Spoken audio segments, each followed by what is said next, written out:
Yeah, I was going to ask what. I don't think I've had anything from RD1 other than tar. So, why this guy? So like every month we do a different bourbon partner. And RD1 reached out and they've been a great partner. They've wanted to do a lot of interesting stuff. Like we're doing a cornhole tournament. Oh, when's that? On Saturday. Okay. And they're sponsoring it. Yeah. And they came in, we did a tasting, and it's pretty good stuff. That's cool, man. Yeah. So why the partnerships? Why is that important to you all? Obviously, you see how many bourbons we have. Yeah. It definitely ties us to Kentucky. Over 300. Over 300. Right? Yeah, I think we're at 350 now. It's crazy. Being a curio collection hotel, kind of the idea behind that is being an ambassador for the city. So we get a lot of guests here for Keeneland or for different horse things that are from all over the world. And, right. As a curio hotel, they come here expecting Kentucky. So people think horses and bourbon and basketball. Yeah.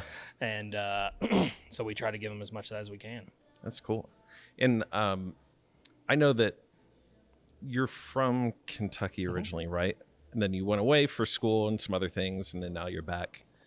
Yes. Why come back? Why was that important? Because obviously you got to travel and explore and live elsewhere and be part of a lot of really cool other brands as well. So what was that about Kentucky that brought you back? So I was born and raised in Winchester, which is 15 minutes away, 20 minutes away. Depending on how fast you drive, fast you drive, and if you take the old road. I love everything about Kentucky. I love the people. I love the weather. I know a lot of people won't say that, but it's pretty rainy today. But it's rained for like 3 or 4 days straight. But it's home. It really is. All my family is here. My friends are here. I love bourbon. I'm a huge Kentucky sports everything fan. So who do you hope is our coach? This is going to come out well after that gets announced, but we'll talk about it. Man, that's a dangerous question right now because it, depending on how you answer, it definitely puts you in a couple of different categories. I've heard Rick Pitino's name passed around a few times, which some people, a lot of people have that reaction. That would be just. It would be not because it's him. That's not why I had that reaction. It's just like the coming back after a period of time. Yeah, I think it would be weird. It would be weird. My dark horse is Mark Pope. Okay. That's my dark horse. I'm not familiar with him. So he played at Kentucky, and he's coached some. He's coached a little bit, but not much. Where is he now? I forgot where he is now. Some really couch small, at home. Yeah, really small school. Oh, okay. A really small school. No, he's coaching. He's a really small school. Got it. But he's my dark horse that they might pick somebody like that out of nowhere. See, I would think like Billy Donovan could be cool. 10 years out of the game, obviously, of the college part of the game. Dynamics have clearly shifted since the days of Joakim Noah and others. Yes. With NIL and other things. I've heard his name. Game. Yeah, I've heard his name brought up so many times. I don't know. I honestly have no idea. Are you more basketball or football? Just in general. I probably grew up more basketball, and I'd say probably have leaned more football. I still have season football tickets. Okay. Even though I only get to go to like one game a year. Yeah. Because I'm usually Why you get here. the season? Just cover your bases, and you got tickets whenever. Yeah, I don't want to lose them. Yeah. Because they're really good seats, and they were passed down to me. So if I don't have them, then I have to go back on the waiting list. Got it. I don't want to do that, so I'd rather keep them. My mom goes to the game, so she takes. Where are the seats? So we're about 15 rows up on the visiting sideline, on like the 45-yard line. Oh, good. So they're they're really good seats. Yeah. That's awesome. They're great. You can see the whole field. Did you grow up going to games and everything? I did. Yeah, we've had season tickets since I was a kid. We had season basketball tickets when I was a kid, but as things progressed, they just got way too expensive.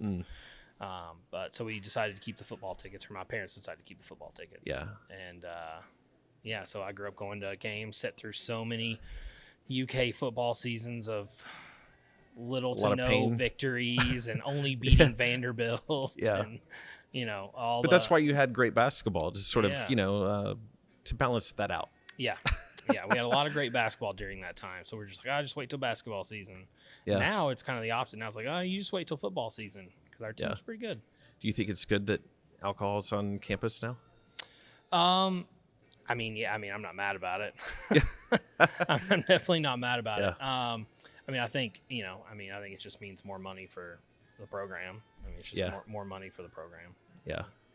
By the way, it really changes anything. This is really good. What is this? So this is ancient Amberana wood. Okay. I don't know what that means. So that's what I've never gives had it. this. So you get a little coconut. Okay. You're gonna get it. Especially not so much on the nose, but when you taste it, you're gonna get some. You get some pretty straightforward coconut. Reminds me of a rye. Is that appropriate? Yeah. For a comparison? I believe it is a rye. Okay. And then they finish it in this Brazilian Amberana wood, which kind of gives it that banana. Tropical, if you're describing banana, a little coconut. a little bit more of a tropical finish to it. What would you pair this with here? Really, it's so different. It doesn't really go with any. I wouldn't necessarily pick this out particularly for anything we have on the menu. Just so if you're coming in here to chill and talk and just sip. Yeah, I mean this is a great bourbon to sip on and try something a little different. There's quite a few companies using the Amberana wood right now, so you're going to see that a lot. Yeah, start popping up on the shelves. And I know you went to Cordon Bleu in Chicago. I did. How's that? The defamed Cordon Bleu.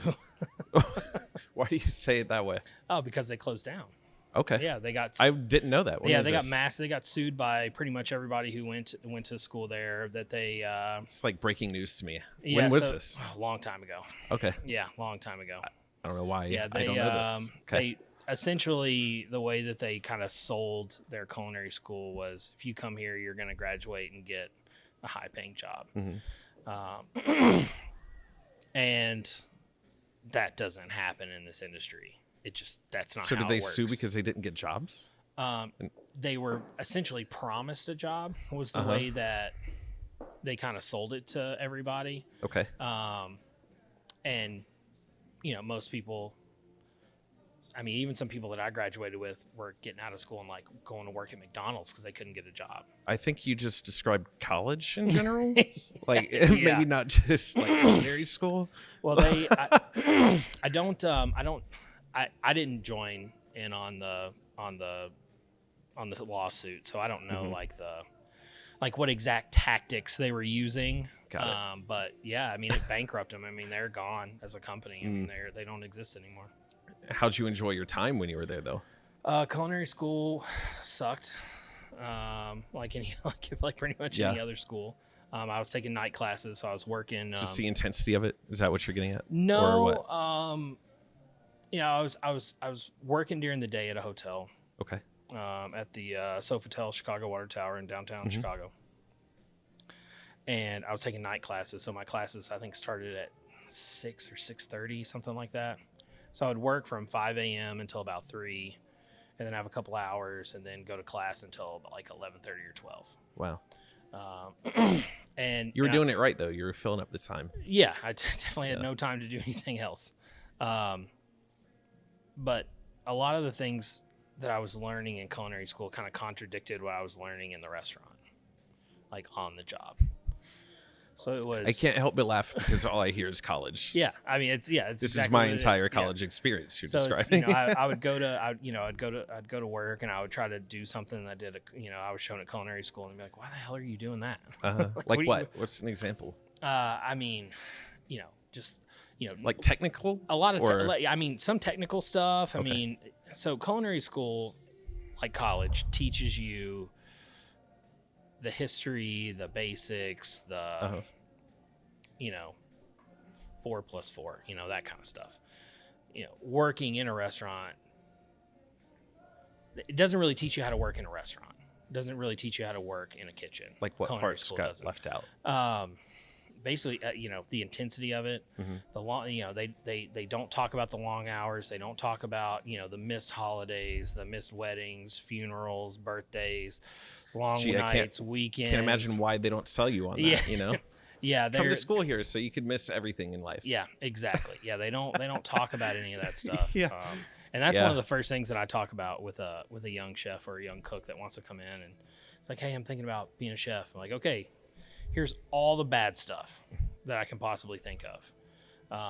They don't want to sell you on that, because if they sell you on that, they don't have a business plan, which makes sense. But you could. You would just pare down how many people came, and it's probably people that like should be there. Yeah, I think I had maybe 40 people in my class, but I only graduated with like 15. That's that probably actually right. made it all the way through. Yeah, 2/3 ish. Yeah, and I still keep in contact with a lot of people that I went to school with, and I think there's about 5 or 6 of us that are actually still cooking. Okay. So maybe half of the people who graduated. Everybody else went back to their old jobs. Like what? I mean, we had people who were accountants. We had people who were school teachers. We had people that were just looking for something different. One of my best friends from culinary school, he was an accountant for Wrigley and was making 6 figures a year and was in his 40s when he came to culinary school. And I was like, what are you doing here? Yeah. Like, you had a really high paying job. You worked 9 to 5. And Weekends off. Yeah, weekends off, and I mean, he was making a ton of money, and he was like, I just hate it. And he's an executive chef in Philadelphia now. But see, that's what I mean. Like, who cares? Yeah. The other way, it's like, yes, if you're honest and you tell the student, hey, no bullshit, this is what you're getting yourself into. If they're cool with that, then they should be there. It's an instant qualifier. Yeah. Because then why have the other people that are going to show up? They think it's this, and it's really this. They're going to put in this kind of effort when they really need to put in this effort, and you're just going to be doing this the whole time. Exactly. So why not just be open? Yeah, I try to be super honest with anybody who comes here for an interview and say, look, this is what you're getting yourself into. This is what our goals are here. This is what we're going to do. This is where we're going, with this place. Yep. This is how hard you're going to have to work to get there. Yeah. Do you want to be a part of that? Man, so I have a big background in classical music. Went to school, 3 different schools, came to UK, got a doctorate in percussion, and that was the same kind of bullshit. It's like when I was responsible for teaching undergrads and graduate students that would walk in, and they just... Like, one of the graduates from the UK is actually Glenn Cochie. I don't know if you're familiar with Wilco, the band, but he's a drummer for Wilco. So he graduated in 94 from the program. And he's probably like the most prestigious as far as like being well known, Grammy winner, that kind of thing. People just, they think that's what I'm going to be doing. It's like, that's not the gig. Like, there's a reason so many people matriculated through that program and are not a Glenn Cochie. Yeah. And there's only one. So... yeah, it's really frustrating. And that's why I got out of doing that stuff. Because when you're in a faculty meeting and you're like talking about recruiting kids to come in, and it's all about money, and it's not about the art that you're here to do. And the recruiting that you're having to do is, you're going out into the world and recruiting people that have no business. They have no personality or skill set for the job that they claim they want to do. Yeah, you're 100% right. I mean, it's really difficult, and it's very frustrating to balance, the business of the job with the passion, because I didn't get in. If I was doing this for the money, I would have quit a long time ago, because you don't make any money doing this. So, but at the same end, I have to make money, for our ownership and our investors and all that stuff. I have to make sure that we're profitable at the same time balancing my passion. And it's really difficult. Where do most restaurants fail? The business side of things. That's what I figured. That's why I brought it up, because you said that. I mean, hands down. And it's one of the first things that I tried to learn. I mean, am I perfect at it? Am I great at it? Absolutely not. Do I think I have a better understanding than most? I feel like I do. Of what in particular? Business, there's a lot there. So what does that mean? You have to know how to balance your costs. I mean, you have to be responsible. You have to know how to track your costs. You have to know what's coming in the back door. You have to know, you have to have a good system for all of that. And then on top of that, if something goes awry, you need to figure out how to save that. If we've had multiple times. We had them in January where we had, a party of 300 people canceled because of the snowstorm we had. We had already ordered that food, and all that food was in house, and you're sitting on food for 300 people, and you got to figure out what to do with it. What'd you do with it? Well, some of it we turned into dishes for the restaurant. Some we repurposed for breakfast. Some we did an event for staff, and just You ever repurpose something and it's like, I don't know if how this is gonna go. All the time. Because the ingredients list is a little like all the time. Yeah. Okay. Just recently I made a lamb pot pie out of some. Okay. We roasted off a bunch of leg of lamb for Easter, and we didn't use as many as we thought we were going to. Uh-huh. And I was like, man, we have all this leg of lamb. What are we gonna do with it? So we turned it into a pot pie, and it was delicious. So, I asked this with a lot of respect, so I want you to hear it that way. But what you just said is something very practical. Yeah. And not artsy. A lot of chefs are about the art. Mm-hmm. How many people were like, "Oh wow, Chef TJ is just magical." Like, who would have thought lamb pot pie? Wow, just where do you get this from? And you're just like, because I have it in the back. Like, I don't know. Yeah, and those things just come from a lot of experience and having to do that so many times. And, having a chef that I would work for breathing down my neck, be like, hey, we ordered too much of this. I need you to figure out what we're going to do with it. And just the experience of just, there's only so many things you can do with a, cooked piece of lamb. So you got to figure out a couple of ways to preserve it, or, we're out hundreds of dollars. Right. And, those things add up at the end of the month. And then, I've got my, the people above me saying, hey, why are our costs out of line? And there's only so much they're going to put up with when I say, oh, I over ordered. They don't like that excuse, because that means I'm not doing my job. So if I do over order something, I've got to be the one who's got to figure out how to fix it. Got it. And when it comes to staff, I mean, we walked through the kitchen before, large kitchen. I would imagine there's a large staff that probably goes along with that. It's a decent amount. For the level of business we have now, I think we're at a pretty good spot. But I think where the property is right now, we could probably double the amount of business that we do, and that's what we're aiming to do. Got it. Okay. And with that, we would probably, I wouldn't say we would double our staff, but we'd probably add 5 or 6 more. What's their level of, I know they're, the culinary world, as I understand from very much the outside, has a strict hierarchy of sorts. But it seems as though a lot of executive chefs allow other people within the kitchen to experiment or try, have an idea and present that and bring that to the table. Is that the kind of vibe that exists here? How do you mainly drive this ship? What does that look like? I definitely drive the ship, because at the end of the day, it's all on me. Yeah. If something's wrong, after everything you just described, right? If something's wrong, it's my fault. If something, if the numbers are off, it's my fault. If guest has a bad time, it's my fault. And that's just part of the gig. You accept that as being an executive chef. But in the same breath, I try not to run a dictatorship in the kitchen. I like my staff to have ideas. I like them to feel comfortable coming forward and be like, hey, I have an idea for this. Hey, we have some leftover this. Hey, I was thinking about making this. What do you think? And my response is, hey, make one. Let's try it. Let's talk about it. Let's see if it's good. And then maybe it's bad. Let's say it's bad. Then that turns into a learning experience of, hey, this is why it's bad. Hey, this is what you can do better next time. Yeah. And that makes that individual hopefully better the next time they want to do that. One thing I'm curious about is food is so subjective. Every human being has totally different allergies, taste buds, preferences, whatever.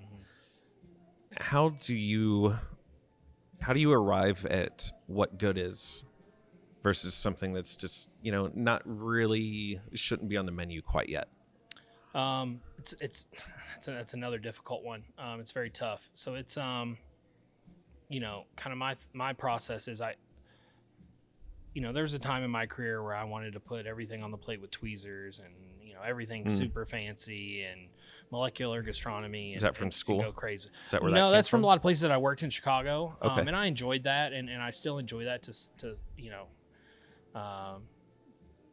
a certain point. But I just like making food that I think people are going to enjoy. Yeah. I mean, like a simple lamb pot pie. It's not the most inventive thing. It's not the most, off the wall thing, but watching somebody break through that crust and eat that pot pie, and, it's a very soulful meal, and just watching people enjoy that. So coming to the conclusion of, hey, this is good, this isn't good. I try to make sure my dishes are really balanced, just through experience and through. I really enjoy the science part of it. So there's a lot of things that make you salivate. Cayenne pepper and citric acid and certain things like that. So I like to use those things a lot in our cooking to try to enhance the food a little bit, which scientifically make things taste better if you're salivating a lot. So we try to use a lot of those things and try to have a good balance between sweet and sour and acidic and savory and all these different things. So we just try to make food that's well balanced and that tastes good and that people are going to enjoy eating it. I'd imagine food for you would probably be like a painting for an artist, where it's like you keep looking at it and it's like, could keep adding, could keep massaging, doing this or that. Is it like that? Do you ever feel like you actually get to a point where you're like, no, that's finished? I don't know if I've ever cooked a dish where I was completely happy with it ever in my life. Where I'm like, that's perfect. How do you know when you arrive there? I don't know if I ever will. Yeah. I don't know if I don't know if I want to. Got it. Because then I don't know. I don't know. I don't know if I would want to get there. Because then maybe I might stop trying as hard. I don't know. Got it. But yeah, I mean, I feel like every dish we put out can always be better. Yeah. We can always find a way to make it better. So I know fried chicken is one of the staples. It is. Where'd that come from? Was that you? Was that that pre-you? is me? Yeah. So that's that's a dish that goes way back to my childhood. Okay. And it started out with fried rabbit. Here in Winchester? In Winchester, okay. Yeah. So when I was growing up, my father hunted a lot, and so we ate a lot of rabbit, venison. So we'd have fried rabbit quite often, and it would be fried similar to this fashion. How was that as a kid, by the way? You don't know any different? Or I didn't really know any different. Okay. I mean, it was just kind of like, there's always deer chili, or we'd have rabbit, or we'd have, we'd be eating catfish or crappie, or, I mean, it's kind of the way right? just kind of the way it was. I gotcha. Yeah, go on about the chicken. No, you're fine. You're side fine. question.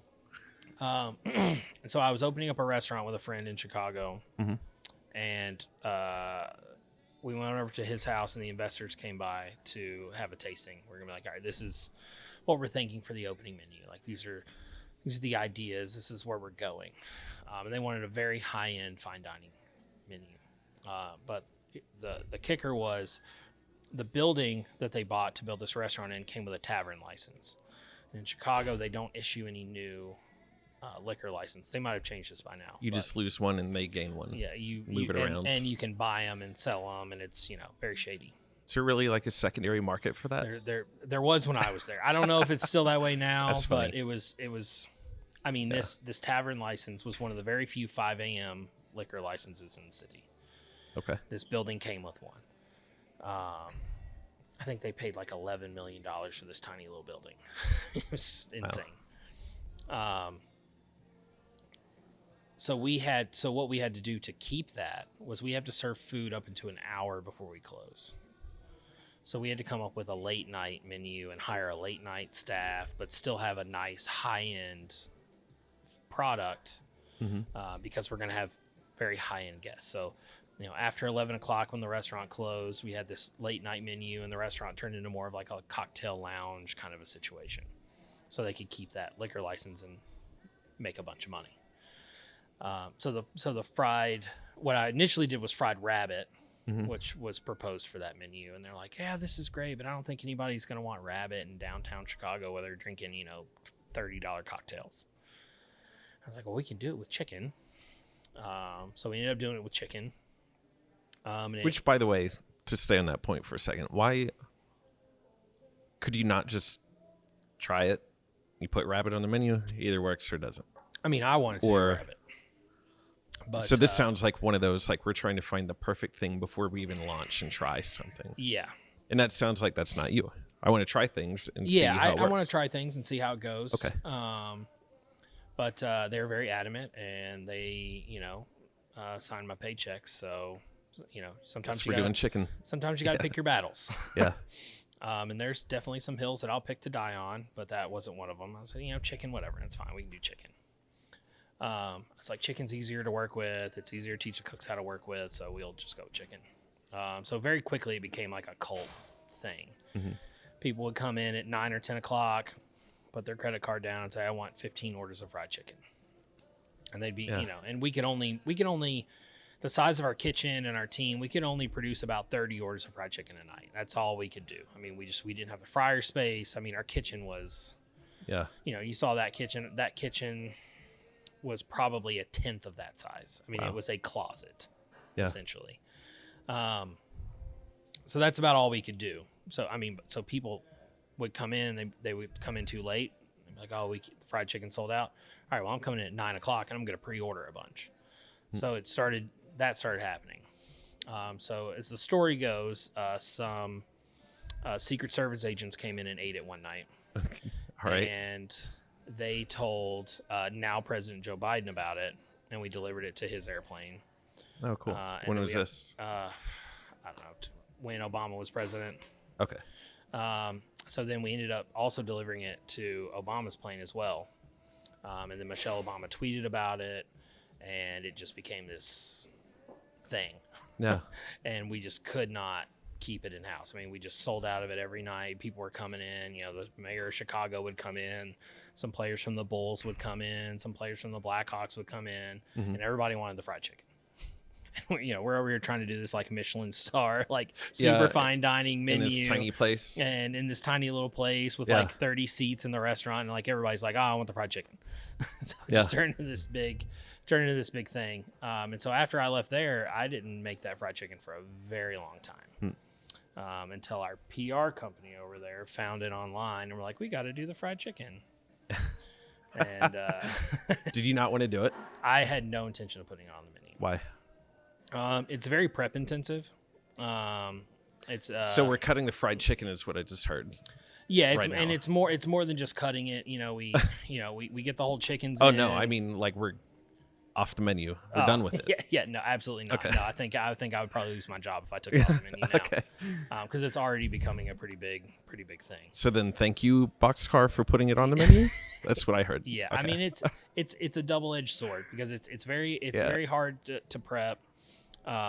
It takes like 3 days to like do the whole thing, like get the chicken in, prep it the proper way that we do it, do all the steps and have it served properly. And it took us about a month for me to get everybody on board with, hey, this is how it needs to be done, and that's a month longer than it should take for any other dish. What do you mean on board?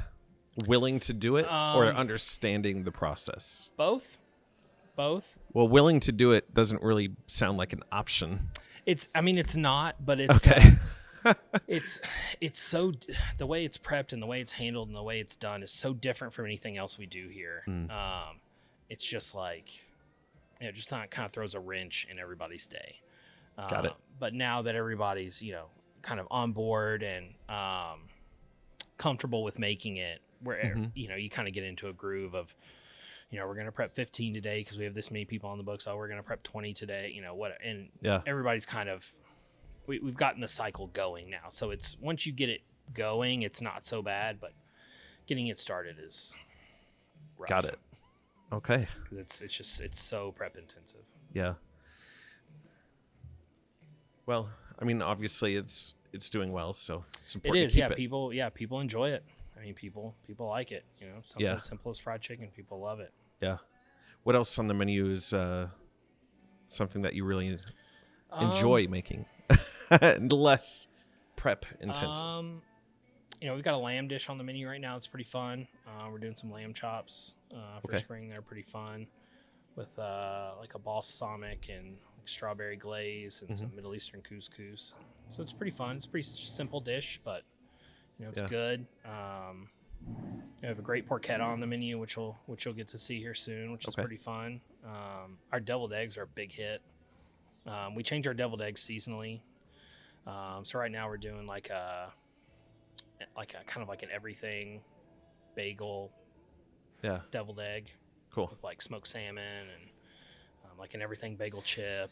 And that sounds it's good. a lot of fun.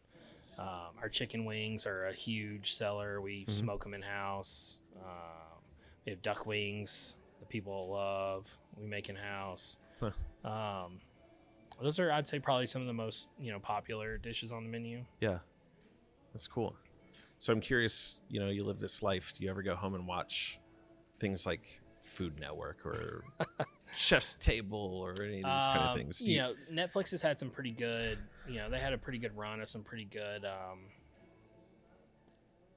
more like educational, like culinary things like Chef's Table and things like that. I enjoy watching those. Mind of a Chef was one that I enjoyed watching. I've seen that. Okay. That one's good. Everyone asks me if I've seen The Bear. Yes, I've seen The Bear. Do you think those kind of TV shows help the industry actually recruit the next generation? Do they hurt because they're showing maybe an entertaining version of what you do? I like The Bear because it's very realistic. The pressure, the stress, the anxiety, the alcohol abuse, all those things that it shows is real life restaurant. Cheers. Yeah, cheers to that. Cheers to that. Speaking of which, I do have a question about, you were talking about restaurants are not some place that you go to make a ton of money yourself. A lot of talk about like 10%-ish margins, that sort of thing. I've always personally been curious, as you drive up food prices to the consumer, do those margins actually increase? Or is it still like, well, we're charging more, so we're actually sourcing even higher quality, more expensive ingredients, so it actually just kind of maintains itself? So there's two schools of thought there. I'm of the school of thought of I get it given a target, food cost, labor cost by my company. I'm going to give the best quality products I can give and still hit that margin. Got it. And you feel like you can do that here locally, right? I do. Locally sourced stuff. Yeah, I do. It can always be a little bit better, but I feel like I can do that here. And them knowing that this is a curio and knowing that this is the direction that we're going in, I feel like they trust me enough to do that. And that's what we've been doing, and that's what we're moving more and more and more towards. Yeah. But with inflation and the way the prices have been going, it is a never-ending battle. My prices change almost daily. Beef prices are insane. They're all over the place. They don't make any sense. Something that I feel like should be cheaper than something else is more expensive, and they're all over the place. You can forget about fish prices. I mean, I don't see how anybody can afford to put, halibut on the menu or, sea bass on the menu anymore unless you're charging $70 for it. Does that come from do you feel like the economics, and feel free to say, I don't want to talk about this. Do you feel like the economics are accurate for the pricing, or is it just one of those, some people are taking advantage of the moment a little bit? I think some people are definitely taking advantage of the moment a little bit. It's, and it's not, I have a lot of friends who are farmers. They sell beef cattle, they sell goats, they sell pigs, they sell chickens. And I know what their costs are, and their costs are through the roof. Costs of diesel, costs of feed, costs of, electricity, costs of all the things that they need to make these, to help these animals grow, or everything's through the roof. And then on top of that, everything that comes into a restaurant has to be slaughtered in a USDA inspected facility. If you can even find one to get into, the cost of butchering is through the roof. And so that cost, all those things have to be passed on to us. Then we have to figure out a way to make it affordable and delicious for the consumer. So, I mean, it goes from, the bottom all the way through to us. And I feel like there are definitely some people taking advantage of the moment, but I have a lot of friends who tell me, all of our costs are up. Everything is more expensive. And this is what we have to charge for us to even make a profit. Yeah. So when you're in this kind of environment, do you look at, okay, our prices have typically been in this range. We need to kind of keep them there. And so that's going to help drive what we do as far as ingredients and what we actually can serve, because you're letting that drive it?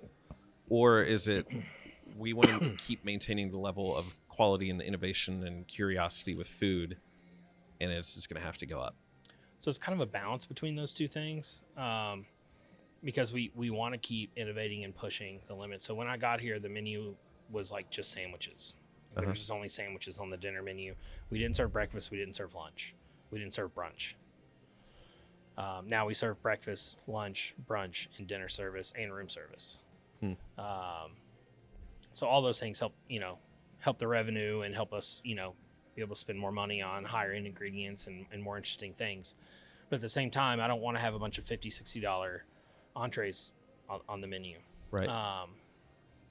We've slowly been, when I got here, I think the most expensive thing on the menu was like $24. Now we're at 42, but it's a prime strip loin. Yeah. It's a good steak. And that's a great price for a good steak. So we're slowly creeping up, but we're never going to get much higher than where we are now, just because of the demographic of the people who come in here. Yeah. I always want my food to be affordable. I don't want anybody to come in here and say they can't afford it. I don't want anybody to just be, robbed of an experience because they can't afford it. So we always want to keep it to a level where, the common person can come in here and have a good meal. Yeah. Do you prefer to cater to guests or locals to come in? Mix of both? How's that work?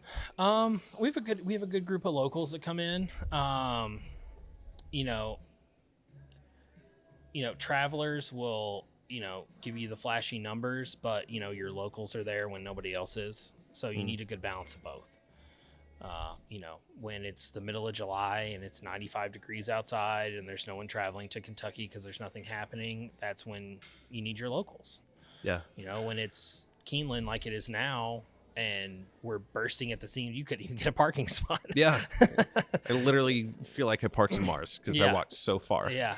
Then those are people who give us the flashy numbers. But at the same time, we still have to make sure we take care of our regulars, take care of our locals, because they're the ones who get us through the times where Keeneland's not open. So what do you do to try to attract locals during those kind of down travel seasons? For me, it's service. You got to know their name. You got to know their drink. We have a couple guys who come in here and sit at the bar, and we'll see them walking in from the parking lot. Bartenders already got their drink and their order in before they even sit down. And that level of service, knowing their name, knowing who they are, knowing what they like to drink, knowing what they like to eat, and remembering that is what will differentiate you from everybody else. Yeah. That and great food. And great food. I mean, the food's got to be good too. 325 plus, I think you said, bourbons on the we're getting up there. The moment. Yeah, we're getting quite up there. Really cool vibe in here as well. It's great. I mean, it's a beautiful space. It's an absolutely beautiful space. I mean, we love it. We're blessed to have it. Yeah, we're gonna grab some B-roll and hopefully put some of that in here too, so everybody can get an idea. It's a great space, and it's only getting better. I mean, we've got some art going in over there. We've been talking about somebody doing an art piece up here. Oh, cool. we got more things coming. Yeah. To just this amazing, beautiful space. What are you looking forward to that's coming up in the next couple months? I got a vacation in July. I'm really looking forward to. Where are you going? Argentina. Okay. Yeah. What's down there? My father-in-law is taking me down there to do some hunting. That was my Christmas present. So I'm super excited about that. Are you going to take your dog? No. Okay. I'm not. Saw pictures of your dog that you were hunting with. Yes. Yeah. I absolutely love my dog.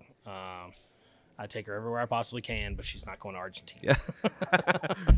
With all the Yeah. quarantine and everything else, I guess you'd have to go through. Yeah. Pain in the No, butt. she's going to be upset about it. She's going to be mad, but she's not going.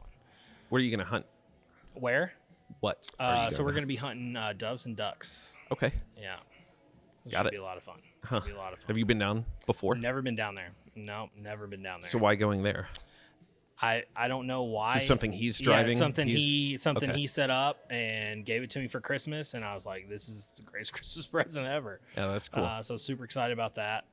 That's probably the biggest thing I'm looking forward to the next couple of months. Yeah. I'm excited about Keeneland. We're getting ready to go into our second weekend to Keeneland, which is a great time for the hotel. I mean, yeah.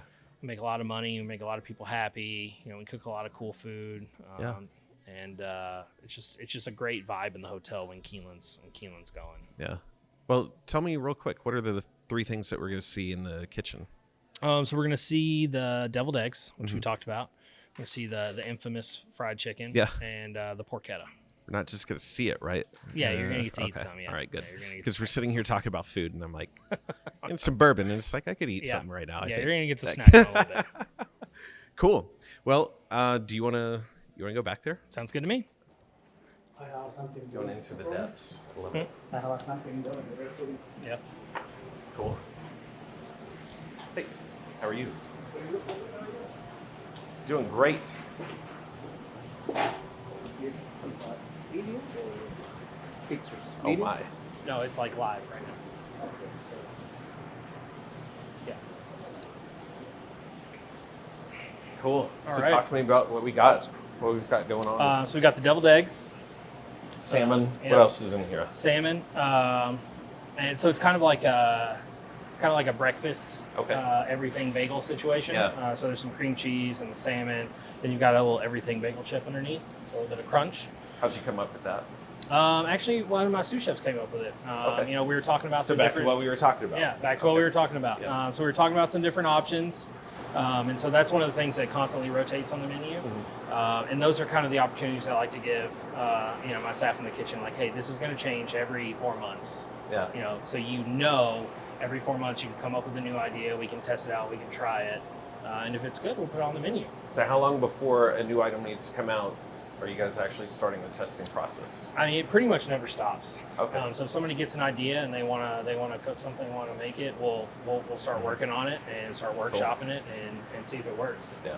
Nice. Costing it out, see if it makes sense, see if it's good enough, and then we'll Yeah. go from there. Cool. Yeah. Should we try it? Yeah, let's try it. Yeah, Here you go. You've had this about 100,000 times, I'm sure. yeah, once or twice. Once or twice. What's the flour on top? Just a little garnish. Can I eat it? Yeah, of course you can eat. See, I already mine. Yeah. Can I eat this? Yeah. It's really good. It's pretty good, right? Mm-hmm.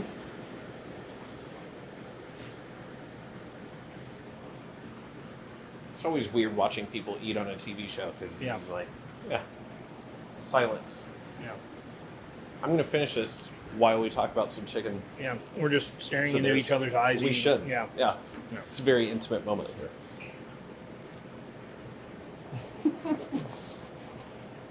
What's the, So- by the way, what is the salty quality in here? It's really good. The salt? Mm-hmm. Salt. Just salt? Yeah. Wow. Yeah. It's good. I like it. The So this is- smoked salmon's a little salty, but Okay. that might be what you're getting. Got it. So, this is the fried chicken that everybody's heard so much about. So you can see it doesn't look like a normal fried chicken. So it's got a cornflake crust. So we use Kellogg's cornflakes. trick? That's Is that the trick that's for being extra crunchy? That's part of it. Yeah, it's part of the Okay. trick. So the cornflakes give it a really nice crunch, give it a little bit different texture and flavor than your traditional fried chicken. Got it. So are you Cool. a white, or are you a white or a dark meat? Either white. We'll go white. Yeah. All right. Well, I'm gonna go dark Okay. because I'm a dark meat guy. So you got the breast there. Yeah. And you've got the other half of the breast and the thigh I don't there. want to be that guy that's like pulling off an entire thing. Yeah. Should I just like go in at Yeah, this? Yeah, just go for it. So it has a bone in it because it's not fried chicken if it doesn't have a bone in it. Little ASMR. The microphone right next to where I'm taking a bite. That's so good. Yeah, so the idea behind the way we do it is, so when you take a bite, you're not pulling off all the skin and all the breading. It all stays on there. So every bite you take, you're still getting all of that. Got it. So you're not having to hold, you go to KFC and you're like holding a piece of skin and breading and you're like trying to eat that with the chicken and it's this whole thing. Yeah. So with this, you can eat it with one hand and all the breading and everything stays right there. So is that the original recipe that that you were talking about? The family recipe? It is. Right? Yep. Yeah, that's and it's all in the And prep it's a process. secret, right? It's not a secret. I've told a lot of people how to do it. Okay. Yeah. What is it? So it's a so you start by drying out the bird. Okay. So after we butcher it, we let it sit in the walk-in under the fan, and you want to let the skin get kind of dry. So what that does is when you fry it, it allows the skin to get kind of crispy instead of just being kind of like flabby. Which is why it falls off. Which is why it falls off. Okay. So then when you go into the breading process, we put it into our flour mixture. And we pull it out of the flour mixture and we let it sit there until you start to see the flour get wet. And it starts to create that paste. So what's happening is the chicken is excreting water and all the seasoning is going into the chicken. Yeah. And it's creating this paste on the outside of the chicken. So we'll dip it in a little bit more flour and then put it into after that paste is formed, put it into a buttermilk and hot sauce mixture, equal parts. We use Frank's Red Hot because it's delicious and salty.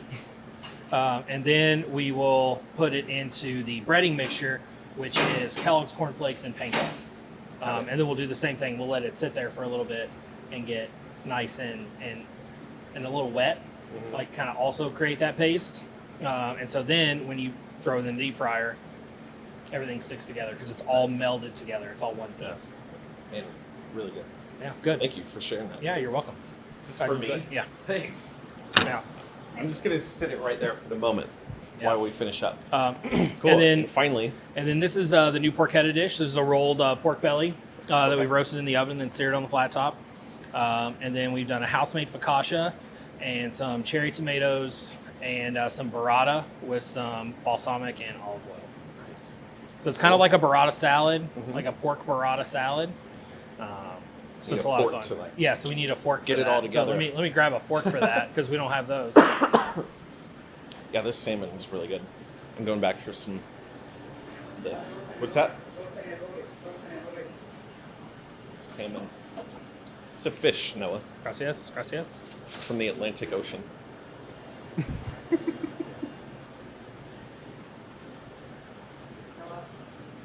Sneaking some more fried chicken. Yeah, of course. It's really good. Thanks. Yeah. So with this, you just kind of want to get in there. Am I doing this right? I'm not right-handed, so this is going really great for me. It's okay. Here, I'll hold it for you. Here, I'll cut it for you. Here you go. I cut up some pieces over here. Will you cut this for me? Yeah. There you go. I cut some pieces up for you. Thanks. And then you just kind of want to cut this up a little bit. Yeah. This is going great, isn't it? Yeah. It is great.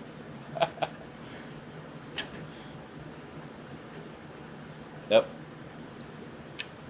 Try to get something of all of it. That tomato is going to fight me. So it's a really fun, like, kind of a perfect bite dish. Mm-hmm. And you get everything together. It's really, really great. Yeah, that pork is really good. Yeah, the pork is great. Wow. So what else is coming up after Keeneland? Because I'm sure this episode is going to come out in just a couple weeks, maybe after. So what can we expect to change in the menu? So we haven't gotten too deep into the summer menu yet. Okay. But we're talking we're talking more tomatoes. Tomatoes in Kentucky are great. We're talking some corn. We're talking some. We'll have some different fish on the menu. We have a trout on the menu, so we'll probably switch up the trout dish a little bit. Mm-hmm. Maybe some catfish. Cool. Just some good, Kentucky summer classics. Yeah, sounds great. Yeah. Well, I appreciate you, sitting down, taking the time. I know you guys are super busy, and the sous chef for putting all this stuff together so that we could taste it. So Awesome. thank you so much. Yeah, thank you very much. Appreciate really it. appreciate it. Yeah, Thank you. It was awesome. Thanks. Yeah. Hey, thanks so much for listening to the Lexington Business Show. Go right now, rate and review the podcast. It's how we grow and thrive and how we get more listeners and get to do a lot more cool stuff here on the show. Thank you.